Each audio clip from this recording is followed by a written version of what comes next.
In the 18th century, there was something that spread across Europe and eventually made its way to America called puerperal fever, also known as the Black Death of childbed. Basically what was happening is women were giving birth and they would die within 48 hours after giving birth.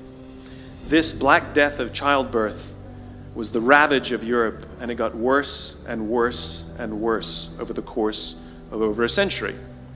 In some hospitals, it was as high as 70% of women who gave birth who would die as a result of giving birth. But this was the Renaissance. This was the time of empirical data and science, and we had thrown away things like tradition and mysticism. These were men of science, these were doctors.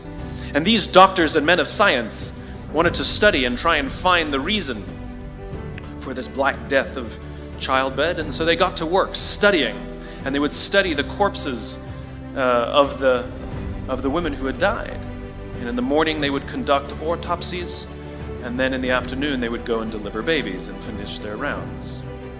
And it wasn't until somewhere in the mid-1800s that Dr. Oliver Wendell Holmes, father of Supreme Court Justice Oliver Wendell Holmes, realized that all of these doctors who were conducting autopsies in the morning weren't washing their hands before they delivered babies in the afternoon. And he pointed it out and said, "Guys, you're the problem." And they ignored him and called him crazy for 30 years. Until finally somebody realized that if they simply washed their hands, it would go away. And that's exactly what happened. When they started sterilizing their instruments and washing their hands, the Black Death of childbed disappeared.